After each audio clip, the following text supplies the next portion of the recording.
Bien, dans cette vidéo, on va apprendre à construire la représentation graphique d'une fonction. Alors la fonction choisie est la fonction f de x donnée par la formule f de x égale x carré, c'est la fonction carré.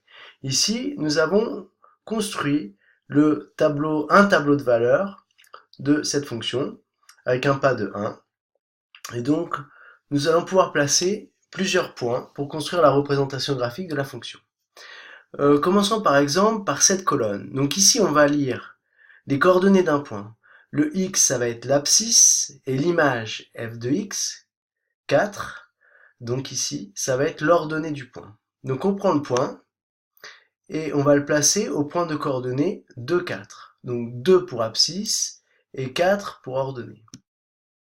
Et on continue ainsi de suite pour toutes les colonnes de notre tableau. Donc pour le point d'abscisse 3, on va avoir l'ordonnée 9.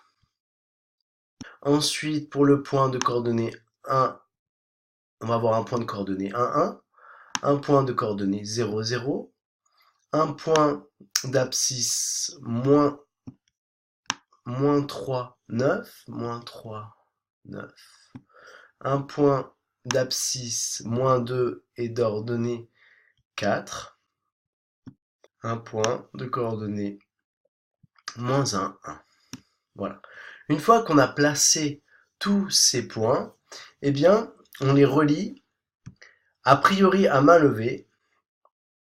On va relier ces points le mieux possible en respectant l'allure qui se définit.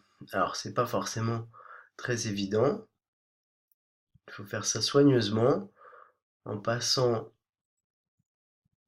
les points. Bouf. Voilà. Ainsi, on a construit la représentation graphique de notre fonction f de x est égal à x carré. Alors, on comprend que plus on a de points dans notre tableau de valeurs, et bien plus on va être précis, puisqu'on aura à relier des points plus rapprochés éventuellement.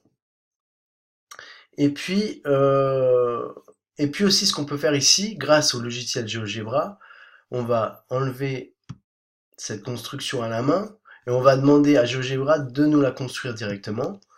Donc ici, on tape dans GeoGebra f de x égale x chapeau de x carré,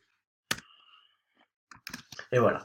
Et donc lui il relie à main levée, mais bien mieux, les points, et on obtient bien la courbe qui était faite précédemment. Voilà pour la fonction carré.